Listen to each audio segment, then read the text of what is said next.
दिया। ठीक है भाई, आज हमें पढ़ना है forms of business organisation.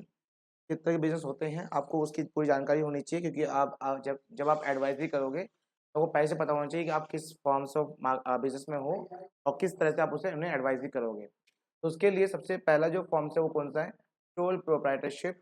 Sole proprietor मतलब अकेला मालिक। सोल प्रोप्राइटरशिप मतलब एक ऐसी फर्म जिसमें एक ही मालिक है। ठीक है, प्रोप्राइटर मतलब होता है मालिक, सोल मतलब अकेला। और प्रोप्राइटरशिप का मतलब क्या होता है? एक ऐसा फर्म जिसमें ऑनर कितने हैं, एक ही है, उसी के अंडर में वो फर्म चल रही है। ठीक है, इसके कुछ नुकसान हैं, कुछ फायदे हैं, हमें सीधा वही पढ़ने हैं। वैसे अगर बात की जाए कि ये कौन सी फर्म है, ये वो फर्म है जिसमें एक ही मालिक होता है। तो आइए इसके हम क्या पढ़ते हैं, सीधा फीचर पढ़ते हैं। फीचर में मेरिट्स भी हैं और डीमेरिट्स भी हैं। सबसे पहले क्या लिखा हुआ है? Autonomy of being one's own business. इसका मतलब क्या है कि अकेला मालिक होता है, ठीक है, सब कुछ उसी के अंडर में चलता है।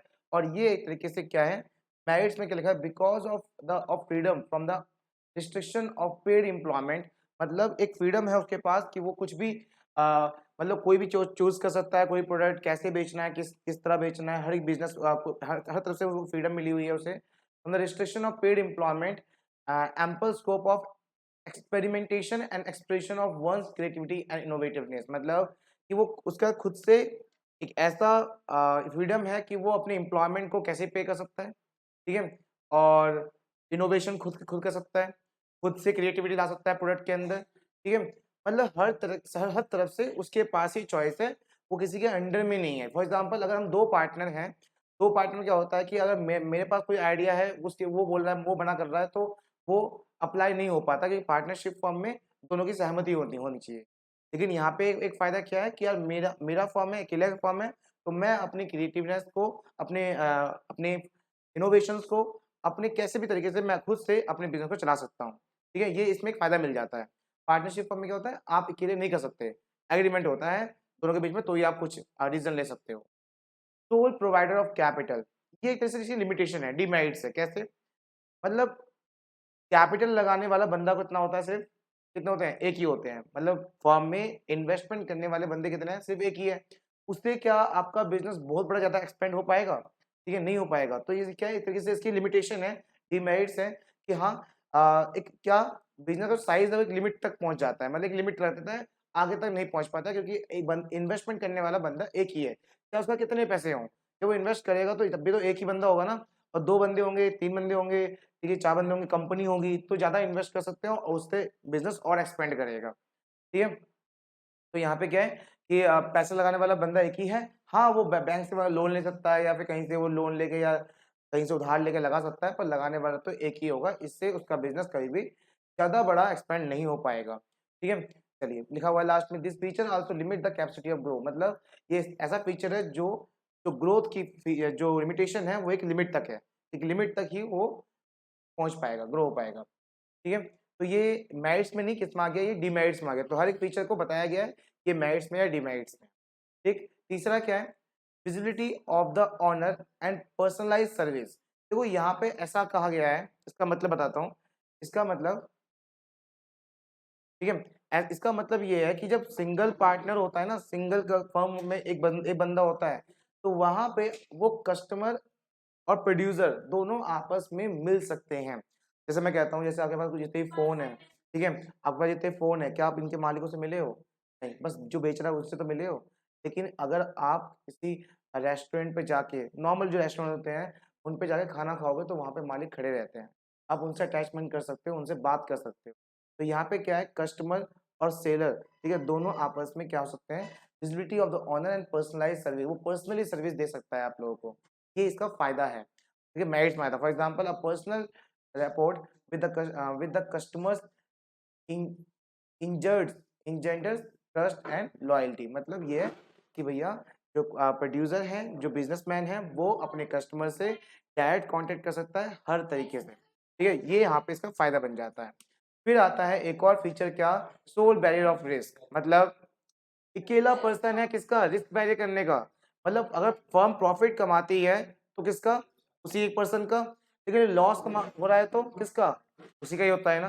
तो यहाँ पे एक नुकसान की तरह हो जाता है, एक लिमिटेशन है क्या, कि कंपनी में जितने भी रिस्क होते हैं, जितने लॉस होते हैं, वो सब भी किसको फेस करना पड़ता है?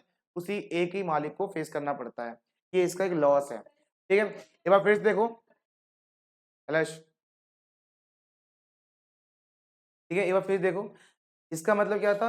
विजिबिलिटी मतलब प्रोड्यूसर और कस्टमर साथ में इंगेज हो सकते हैं, मिल सकते हैं। अगर प्रोड्यूसर जो है वो सर्विस दे रहा है तो डायरेक्ट कस्टमर को सर्विस दे सकता है, मिल के सर्विस दे सकता है, ठीक है, प्रोडक्ट बेच सकता है। और इसका मतलब क्या है कि यहाँ पर जो प्रोड्यूसर है वो सारा रिस्क खुद ही बियर करता है।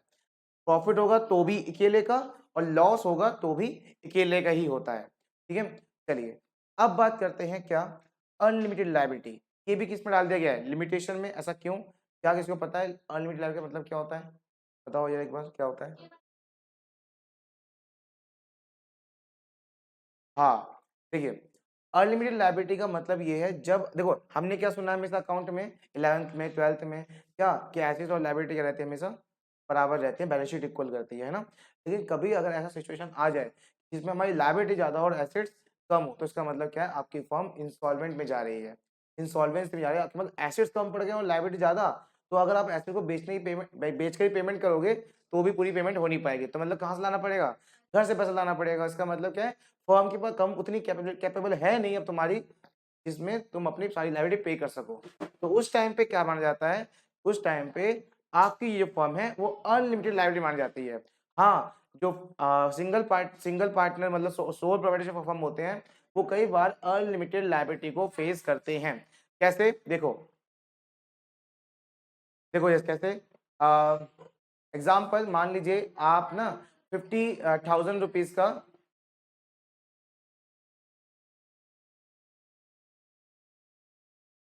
50,000 रुपीज का स्टॉक लेके आए उधारी पे, ठीक, तो जिससे लेके आए उसे क्या कहेंगे हम?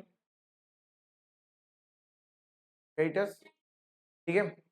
और आपने अच्छा उधारी पे लेके आए हो और आपने उसे उसी सामान को आगे बेच दिया कितने में? मान लो आपने बेच दिया 60,000 में बेच दिया, ठीक है, उधारी बेचा उधारी पे, वो कौन हो जाएंगे तुम्हारे? डेटर्स। अब डेटर्स देखो, अभी तुम्हारा देखो अभी क्या है, तुम अगर तुम्हारे डेटर्स क्लियर भी हो गए तो तुम लायबिलिटी पे कर सकते हो, पैसे का फायदा भी हो जाएगा। तो अभी तो कोई लायबिलिटी नहीं है तुम्हारे ऊपर, अगर कर दोगे तो, अगर हो गया तो ये हुआ क्या कि तुम्हारे सारे डेटा चले गए, तुम्हारे पास ऐसी बात बिल्कुल नहीं बची, तुम्हारे पास सारे स्टॉक बिक चुके हैं। पर पैसे कितना है? मान लो 30,000 रुपये आए बस, और 30,000 क्या हो गया? बैड डेट्स हो गया। तो अब बताओ तुम्हारे पास कहाँ है एसेट्स जिसमें तुम अपनी उधारी खत्म कर सकते हो बेचकर? ठीक है, नहीं मान लो कि एक बिल्डिंग ले रखी है रेंट पर और कुछ भी नहीं है उसके अंदर, सिर्फ बस माल लेके आए और बेचा। ठीक है, ऐसे में जब हमारा माल आया था, सुनिए मेरी बात, हमने क्या कहते हैं हर ट्रांजेक्शन पे डबल इफेक्ट पड़ते हैं, ऐसे तो लायबिलिटी बराबर होती है। मैं 50,000 सामान लेके आया उधारी पे, तो मेरी 50,000 सामान एसेट बढ़ गई और लायबिलिटी भी बढ़ गई, दोनों बराबर है ना? बराबर है। 50,000 एसेट 50,000 लायबिलिटी, दोनों बराबर है, बैलेंस शीट इक्वल हो जाएगी। लेकिन हुआ क्या, मैंने उस सामान को बेच दिया कितने में? 60,000 में, उधारी बेच दिया। अब पैसे कितने आए मेरे पास? सिर्फ 30,000, और 30,000 कहाँ दिखा दी मैंने? डेटर्स में, ठीक है। नहीं, वो डेटर्स भी क्या हो गए? बैड डेटर्स हो गए। तो अब कहाँ है? अब क्या करोगे तुम? नहीं देने के लिए पैसे, तो ऐसे टाइम पे अब तुम घर से लगे पैसे दोगे, इसका मतलब तुम्हारी फर्म कहाँ चली गई? अब इंसॉल्वेंसी चली गई है। इस सिचुएशन को कहते हैं हम अनलिमिटेड लायबिलिटी। तो ऐसे जो फर्म जो होते हैं ना, क्या? हाँ, वही चीज है, ठीक है। अब ऐसे टाइम पे आपकी फर्म को इंसॉल्वेंट माना जाएगा, और कई बार ऐसा होता है, देखा गया है कि सोल प्रोप्राइटरशिप में कई बार इंसॉल्वेंसी आ जाती है, मतलब अनलिमिटेड लायबिलिटी देखी जाती है। तो ये एक तरीके से क्या है? लिमिटेशन है, बुराइयां हैं इसकी, ठीक है। चलो भाई, उसके बाद क्या है? Treat as a going concern, मतलब क्या है? इसका मतलब देखो, treat as a going concern तो मतलब आपको 11 पढ़ाया गया था, लंबे समय तक चलाना। इसका मतलब ये है कि जब तक मालिक है तब तक बिजनेस चलेगा, मालिक खत्म बिजनेस। तो जितने छोटे मोटे दुकान होते हैं इसमें एक ही मालिक होते हैं, तो ये अगर मालिक खत्म तो बिजनेस खत्म, ठीक है। हाँ, अगर कोई बेटा बेटा है तो चलाएगा उसको आगे जाके, ठीक है, ठीक है। अगर बेटा ना हो तो फिर कोई नहीं चला पाएगा, है ना। तो सेम सिंपल सी बात है कि जितने भी आपके आसपास जितनी दुकानें हैं जिसमें एक बंदा ही बैठा रहता है, अगर वो मर जाए, ठीक है, तो वो क्या है? उसकी फर्म बंद हो जाती है, आगे नहीं चलती है। इसका मतलब क्या है कि गोइंग कंसर्न किस पे डिपेंड है अभी? सिर्फ उसी मालिक पर ही है। तो ये भी एक तरीके से क्या है, उसकी एक तरीके से लिमिटेशन है, बुराइयां हैं, ठीक है। तो उसका लाइफ नहीं है बिजनेस का, जब तक वो चल रहा है तब तक बिजनेस का लाइफ है, ठीक है। और सक्सेशन ऑफ ऑनरशिप मतलब क्या, ऑनरशिप को ट्रांसफर की जा सकती है, बिल्कुल हाँ की जा सकती है, ऐसा कुछ भी ऐसा नहीं है कि नहीं कर सकते। अगर एक पिताजी है तो वो अपने बेटे को ट्रांसफर कर सकता है, ठीक है, अपने बिजनेस को, ऐसा नहीं है, ये कर सकता है। चलिए, तो यहाँ पर हो गया आपका कौन सा, सारे फीचर्स किसके, सोल प्रोप्राइटरशिप के, इसमें लिमिटेशन भी हैं और मेरिट्स भी हैं, मेरिट्स और डिमेरिट्स कह सकते हो आप इसको, ठीक है, ठीक है। चलो अब आते हैं किस पे, Hindu undivided family, HUF business. इसमें क्या होता है, जैसे सिखों में, जैन में, बुद्धिज्म में देखा गया है, जैसे हमारे में भी होता है कि फैमिलीज चला रही होती है कुछ बड़े बड़े बिजनेस। जैसे आप जाओगे ना तालाब नगर मार्केट में, ठीक है, लाला बैठे रहते हैं, तो लाला बैठे उठे वहां से तो उनका बेटा बैठ गया, ठीक है, ताऊ बैठ गए, चाचा बैठ गए।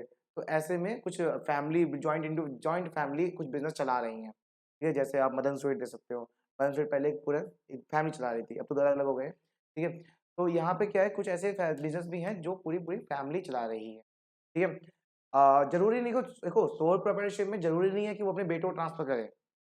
लास्ट पॉइंट पढ़ा था ना, सक्सेशन ऑफ ओनरशिप, जरूरी नहीं है, वो अपने किसी और को भी ट्रांसफर कर सकता है, भाई मेरा बिजनेस है, मैं किसी को बेच सकता हूँ, है ना। लेकिन यहाँ पे बेच नहीं रहे, उनके ही छोटे भाई मतलब बच्चे ही चला रहे हैं या फिर कोई और रिश्तेदार चला रहे हैं, रिश्तेदार नहीं, अपने ही कुछ मतलब भाई बंधु चला रहे हैं, ठीक है। ऐसा कहा जाता है कि अगर दो भाई अगर चला रहे हैं बिजनेस और में से एक की डेथ हो जाती है तो दूसरा भाई चला सकता है, ठीक है। हाँ, अगर दूसरे भाई के बेटे 18+ हैं तो वो उसकी पोस्ट पर बैठ सकता है, अगर नहीं है तो बड़ा भाई चलाएगा, ठीक है, मतलब बड़ा या छोटा भाई जो भी हो, दोनों में से एक ही चलाता है, ठीक है। प्रॉफिट का हिस्सा उनको ही मिलेगा जो छोटे बच्चे हैं उनके, दूसरे के बेटे है ना, लेकिन जैसे वो 18+ हो जाएंगे तो वो भी आके गले में बैठेंगे, ऐसा इसमें होता है, ठीक है। Joint Hindu family.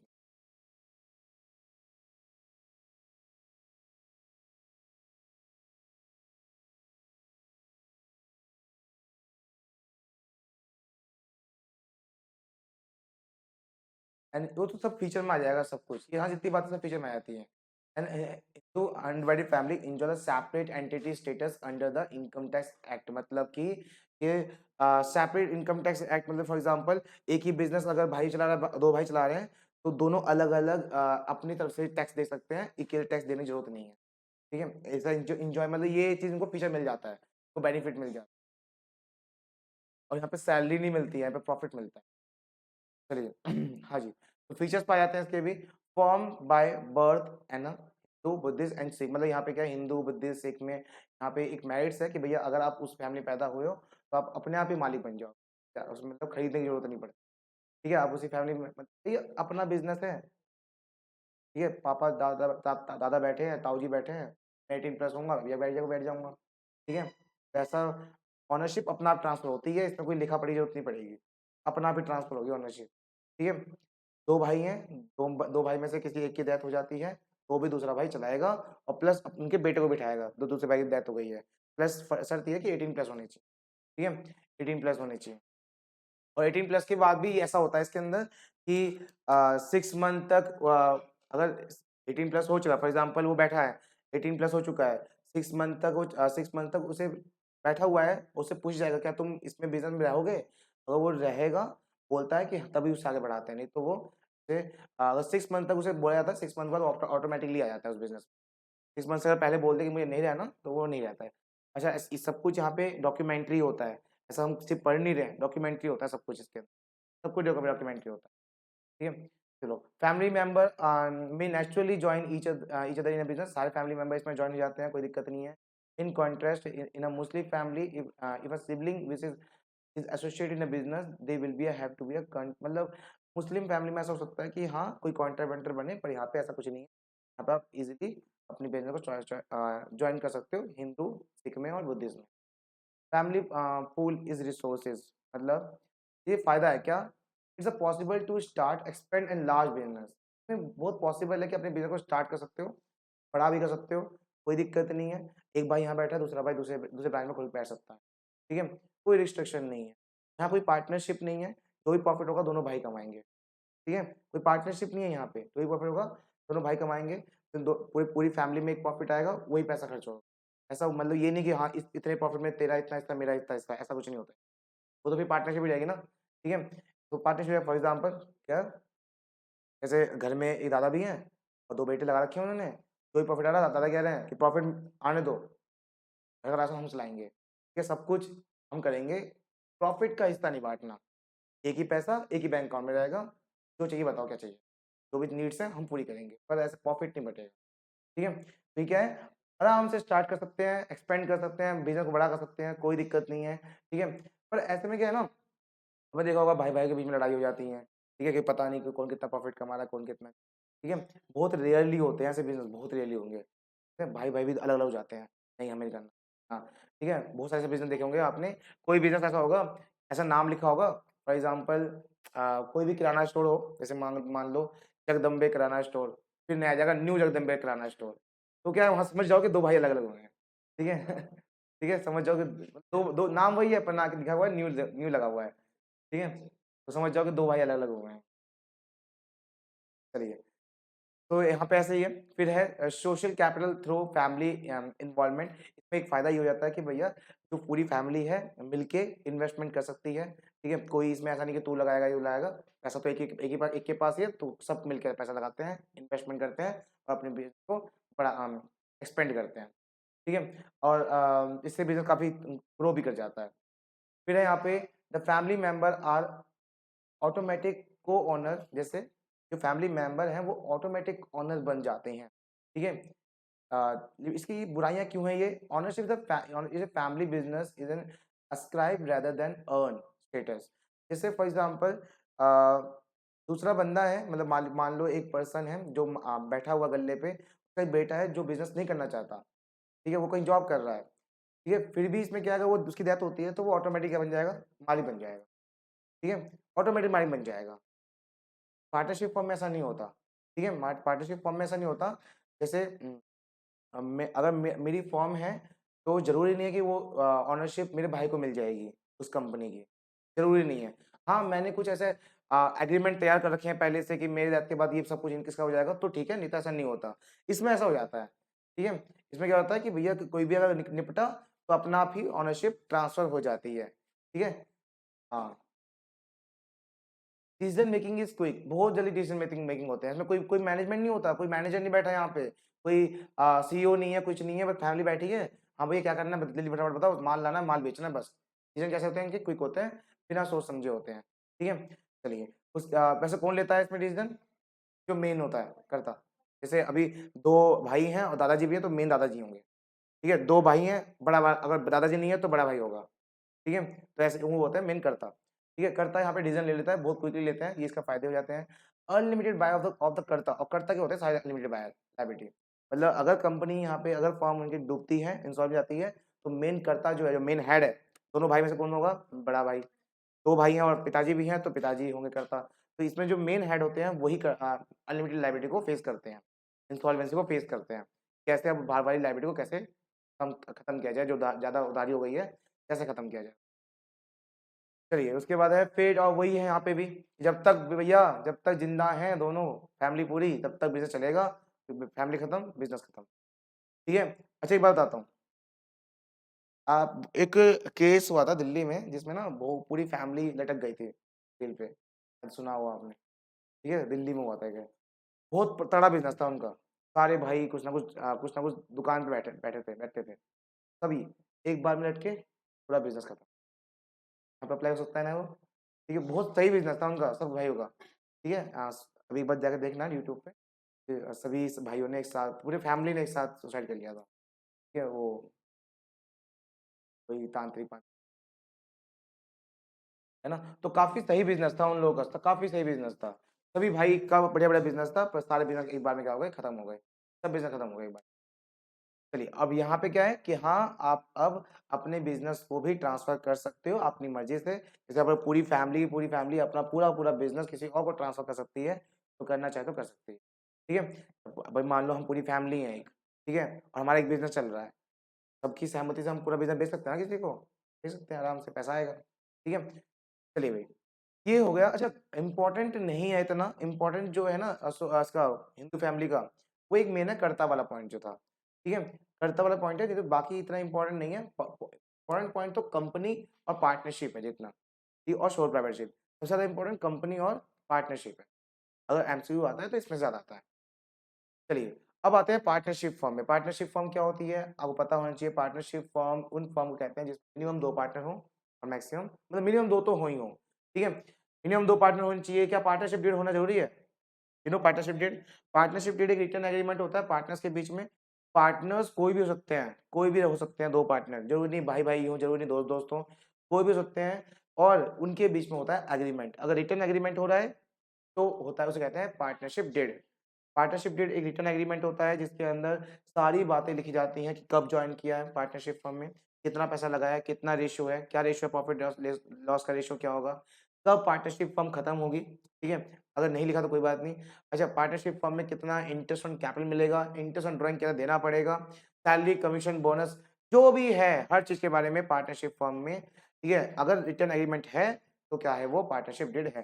ज़रूरी नहीं है पार्टनरशिप डीड होना, लेकिन हाँ, लड़ाइयाँ होने से बचने के लिए, गुट बच जाए एक-दूसरे में, इससे अच्छा क्या बना लो, एक पार्टनरशिप फर्म बना लो, ठीक है? ताकि हर चीज़ बेहतर रहे, कि पैसे की वजह से तो हर एक रिश्ता खराब होता है, ठीक है? तो इस सबसे बढ़िया क्या है?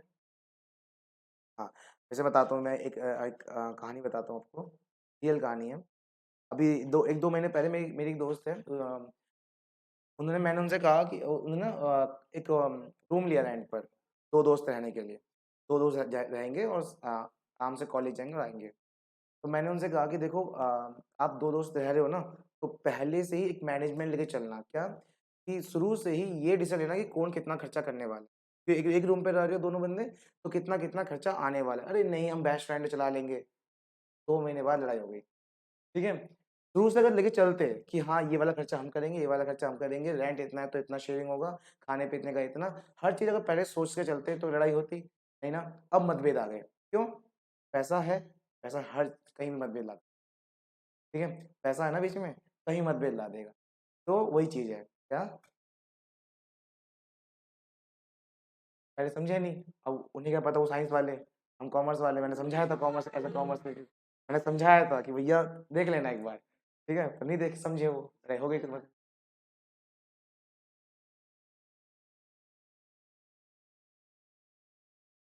तो यार वो वीडियो ना देख लें। मैं तो शेडो पे लगाता हूँ, कहीं कुछ आप एक बार पढ़ लेते हैं। वही तो हमारे बारे में कह रहा है। चलो छोड़ो। आइए, तो पहला है एग्रीमेंट। हाँ, इसके मेरिट्स है क्या? The agreement make possible to co-ownership of business by person who not share the common मतलब ये क्या है कि एग्रीमेंट होना बहुत ज़रूरी है। जैसे मैंने कहा ना कि गुट ना बच जाएँ, मतभेद ना आ जाएँ। इससे अच्छा जो मेंबर हैं, जो ओनरशिप जो ले रखी है दोनों ने, ठीक है? 2 या 3 जितने भी हैं पार्टनर, उन सबके बीच में एग्रीमेंट होना बहुत ज़रूरी हो जाता है। ये फ़ायदा बन जाता है उन लोगों के लिए कि बाद में कभी कोई भी इश्यूज़ ना आए। 2 एंड मोर पर्सन, भैया मिनिमम 2 होने चाहिए। इसमें फ़ायदा क्या है? कि पार्टनरशिप में अलाउ करता है कि फंड डिमांड मतलब फंड अराइज़ होते हैं। फिर 2 बंदे जैसे मैंने कहा था सोल प्रोप्राइटरशिप में क्या था कि लिमिटेड होता है पैसा लगाना। एक बंदा अकेला ही तो बंदा कितना पैसा लगाएगा? 2 बंदे होंगे तो ज़्यादा पैसा लगा सकते हैं। तो इसमें फ़ायदा भी है क्या कि इसमें राइज़िंग द फंड आप अपना फंड बढ़ा सकते हो। आप हम पार्टनरशिप में बंदे को क्यों लाते हैं? 2 रीज़न पढ़े थे हमने 12th में। हम एक पार्टनरशिप में 2 बंदे को क्यों लेके आते हैं पार्टनरशिप में? एक तो बिल्कुल, एक और भी है। देखो बिल्कुल। भई यहाँ पे क्या है, ये तो पैसा चाहिए, दूसरा अगर दिमाग नहीं है, दिमाग भी चाहिए, है ना? कई बार ऐसा होता है कि यार मैं नहीं चला पा रहा हूँ, मैं और थोड़ा-सा और कहीं पे कोई ऐसा बंदा हो जो इसको और अच्छे चला सके, तो उसके लिए भी बंद चाहिए। तभी तो हम कहते हैं कि पार्टनर को सैलरी दी जाती है, कमीशन दी जाता है। क्यों? क्या उससे पता है उसके अंदर कुछ अलग से वो अलग से कुछ काम कर रहा हो बिज़नेस के अंदर, है ना? तो वही चीज़ है। तो यहाँ पे क्या है कि एक फंड राइज़ हो सकता है उसकी वजह से, beyond the resource of individual sole proprietorship. जैसे सोल प्रोप्राइटरशिप में था ना कि हाँ, लिमिटेड होता है, यहाँ पे ऐसा नहीं है। यहाँ पे उससे ज़्यादा हम फंड राइज़ कर सकते हैं। In fact even the company being an artificial person can be admit to the partner. कई बार तो ऐसा होता है कंपनी भी एक पार्टनर को एडमिट करती है, ठीक है? ताकि उसके फंड राइज़ हो सकें, उसके पैसे मतलब जो इन्वेस्टमेंट है वो राइज़ हो सके। लिमिटेशन क्या है इसकी? देखो there is a cap on the maximum number of person partnership govern by Indian partnership act 1932। इसमें है क्या? According to section 464 rule 10 is a company miscellaneous rule 2014 में क्या लिखा हुआ है कि हाँ मैक्सिमम पार्टनर कितने, 100 पार्टनर, ठीक है, मिनिमम दो मिनिमम दो मैक्सिमम 100 है, किसके अकॉर्डिंग, पार्टनरशिप एक्ट 1932, ठीक है, सेक्शन 464 के अकॉर्डिंग मिनिमम 2 पार्टनर और मैक्सिमम 100 पार्टनर बोला गया है। चलिए उसके बाद हाँ एक और भी है, अगर आपका बैंकिंग बिजनेस है तो मैक्सिमम कितने होंगे आपके, 20। अगर नॉर्मल बिजनेस है तो मिनिमम दो पार्टनर, भी 2 पार्टनर तो होने चाहिए, मैक्सिमम 100 पार्टनर। बैंकिंग बिजनेस है तो मिनिमम 2 मैक्सिमम 20 होंगे, ठीक है। और ये बात किसकी में लिखी गई है, 1956 कंपनी एक्ट में। प्रॉफिट शेयरिंग ये एक मेरिट है, हाँ भैया हाँ, अगर एग्रीमेंट नहीं हुआ है तो इक्वल रेशियो बटेगा, अगर एग्रीमेंट है तो उसी रेशियो में बढ़ जाएगा, ठीक है, कोई इशू नहीं आने वाला, कोई किससे कोई मतभेद नहीं होंगे, जो ऑलरेडी डिसाइड हो चुका है रेशियो उसी रेशियो में बटने वाला है, 12 में पढ़ चुके हो आप। बिजनेस ऑब्जेक्ट क्विट वाइड मतलब इसका मतलब क्या है कि जो उनका ऑब्जेक्टिव है, उनका उद्देश्य है बिजनेस का, वो बड़ा हो सकता है, क्योंकि भैया पार्टनरशिप फॉर्म में क्या होता है कि भाई पार्टनर्स हैं तो चाहेंगे कि अपना बिजनेस और वाइड करें और बढ़ाए, ठीक है। The partnership can not be form और फॉर नॉन बिजनेस पर्पस, मतलब कोई पार्टनरशिप ऐसा आएगा ही नहीं कि बिना बिजनेस के हो। कह सकते हैं कि हाँ उज्ज्वल और मैं पार्टनरशिप में है, हमें सोशल वेलफेयर करना है, भंडारा लगवाना है, ऐसा नहीं होता ना, क्योंकि भाई हम दोनों पार्टनरशिप में हमें भंडारा करना है, सोशल वेलफेयर की पार्टनरशिप नहीं होती, पार्टनरशिप हमेशा किसके लिए होती है, कि बिजनेस के लिए ही होती है। तो बिजनेस ऑब्जेक्ट क्वाइट वाइड मतलब एक पार्टनरशिप आती किसके लिए है, हमेशा एक बिजनेस के लिए और एक बड़े बिजनेस के लिए आती है ना। जैसे the word business has include क्या क्या आता है बिजनेस के अंदर, ट्रेड आता है, ऑक्यूपेशन आता है, प्रोफेशन आता है ना। For example many accounting auditing and legal firm are organize partner, मतलब बहुत सारे तो ऐसे होते हैं ऑडिटिंग फर्म होते हैं, है ना, आपकी जैसे आप मान लो आप भी तो अपनी पार्टनरशिप फर्म खोल सकते हो आगे आके, और तुम सीए बन गए, भैया एक काम करते हैं, पूरे पूरे दिल्ली एनसीआर की ऑडिटिंग हम ही करेंगे मिलके, सारे पार्टनर बन गए, सारे पार्टनर बन गए, है ना, ठीक है, तुमने अपनी फर्म खोल ली, किस लिए खोली, बिजनेस चलाने के लिए खोली है ना। ऐसे बहुत सारे फर्म मिलके, मतलब बहुत सारे ऐसे पार्टनर मिलके एक फर्म ओपन कर सकते हैं। पार्टनरशिप फर्म में फायदे बहुत ज्यादा है, फॉर एग्जाम्पल तुम्हारे जानने वाले फिर तुम्हारे जानने वाले, ठीक है, हाँ नुकसान बहुत भैया, जिस किसी के मतलब मान लो आपने बोल दिया कि हाँ हाँ ठीक है डिसीजन ले लो, इनके डिसीजन में से लॉस हो गया, फिर आपको भी झेलना पड़ेगा। आप तो घर बैठे थे आराम से, बोल दिया कि हाँ चलो ले लो डिसीजन ले लो, क्या हुआ, फेस करना पड़ता है उसको, ठीक है। वो कह रहा है भाई यार मैंने तो कुछ कहा ही नहीं था, फिर फालतू में मुझे लाइबिलिटी फेस करनी पड़ेगी, तो है। म्यूचुअल एजेंसी मतलब यहाँ पे क्या है कि that is an each other, मतलब सारे सारे बिजनेस जो पार्टनर है ना वो अपने आप में क्या एक म्यूचुअल एजेंसी बैठे हुए हैं, मतलब एक एग्रीमेंट करके बैठे हुए हैं कि भैया ऐसे ऐसे हमें सब कुछ करना है, एसेट्स पे इतना हिस्सा होगा, लायबिलिटी पे इतना होगा, प्रॉफिट पे इतना, लॉस पे इतना, हर चीज में, हाँ तेरा काम ये है, तेरा काम ये है, वहां तो जाना ये जाना, क्या है ये म्यूचुअल पहले से बना हुआ है। लेकिन कई बार ये होता है, कई बार इसकी बुराइयां भी जाती हैं जब आप एग्रीमेंट नहीं करते हो, तो यहीं पे क्या है, बुराइयां भी हैं इसकी पहले से, ठीक है। तो यहाँ फायदा भी है और नुकसान भी है म्यूचुअल फंड्स का। उसके बाद क्या है, अनलिमिटेड लायबिलिटी समझ में आ गया होगा भाई, आपके पूरे फर्म में अगर लॉस हो जाए सबको फेस करना पड़ेगा सबको, ठीक है, चाहे किसने कितनी कैपिटल लगा रखी हो ना लगा रखी हो, शिपिंग पार्टनर हो कोई भी हो, सबको फेस करना पड़ेगा, हाँ जो भी रेशो एग्रीमेंट हुआ है, ठीक है। लॉस हुआ है, जिस तरफ प्रॉफिट प्रॉफिट जिस रेशो में बांट रहे थे, लॉस भी उसी रेशो में ही बांटोगे, ठीक। फिर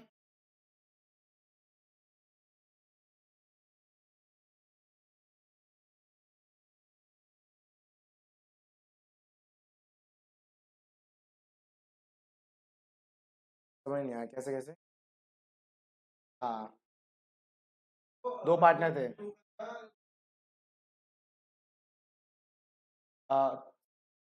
ये शुरू कर देते हैं, हाँ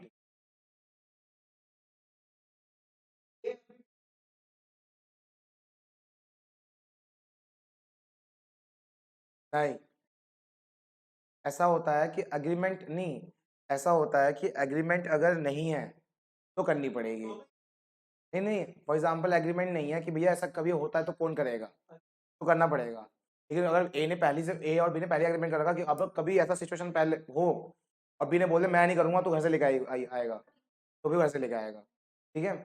और नहीं एग्रीमेंट है तो भाई, तो कंपनी तो करेगी, और कंपनी बी भी आता है तो करना पड़ेगा उसको। कई सारे पार्टी क्या करते हैं, सब कुछ एग्रीमेंट पहले से कर लेते हैं बचने के लिए, कभी लॉस हो तो। चलिए फिर है फेट, वही गोइंग प्रिंसिपल होता है यहाँ पे, ठीक है। मतलब फ्यूचर में चलता रहेगा। अगर देखो कई कई बार ऐसा होता है कि पार्टनरशिप फॉर्म में ना एक पार्टनर मरने के बाद भी फर्म बंद हो जाती है। जैसे दो पार्टनर हैं, एक पार्टनर पैसा लगाने वाला, दूसरे पार्टनर दिमाग चलाने वाला, और दिमाग चलाने वाला बंदा टपक गया, क्या करोगे आप? अब पैसा कितना भी हो, उन पे बिजनेस नहीं चलेगा तो क्यों चलाओगे आगे जाके, है ना। तो वही है कि भैया सभी होता है पार्टनर्स में, पार्टनरशिप में पार्टनर की डेथ होने के बाद भी कई सारे बिजनेस बंद हो जाते हैं, चलते नहीं आगे, और कोई सारे चल भी जाते हैं, चलते भी हैं और नहीं भी चलते, ठीक है। पर इसमें क्या है, एक बुराई तो है ना कि भैया कई सारा ऐसा होता है कि भैया नहीं चलता बिजनेस, आगे नहीं चल पाता, बंद करना पड़ता है। फिर पूरी पूरी पार्टनरशिप फॉर्म हम किसी को बेच भी सकते हैं, अपनी अपनी ओनरशिप को ट्रांसफर भी कर सकते हैं, पर इजी नहीं होगा। सभी पार्टनर्स को क्या करना पड़ेगा, एग्रीमेंट करना पड़ेगा, ठीक है, कंसेंट देना पड़ेगा। फॉर एग्जांपल हम आप सभी पार्टनर हो गए थे ना अभी इस टाइम पे, और आपने बोला कि यार, किसी ने बोला कि चलो अपनी फॉर्म किसी को बेच देते हैं, ठीक है, एक नहीं मना कर दिया तो भी नहीं बेच पाओगे, सबकी कंसेंट कहीं बेच पाओगे, है ना। अब कोई एक मना करता है तो ऐसे मत करना कि उड़ा दिया उसको, होता है ना मूवियों में, अब ये तो ये पार्टनर था, ये मेरी बात सहमत ही नहीं है, चलो इसे गायब कर दो, ठीक है। सीआईडी में होता था, सीआईडी, ठीक है, सीआईडी में इसी प्रत्युमन, हाँ उसमें कहता था ये मेरा पार्टनर था, ये कर रहा है, ठीक है। तो ऐसे बहुत होता था। चलो, कितनी देरी क्लास हो गई है क्या?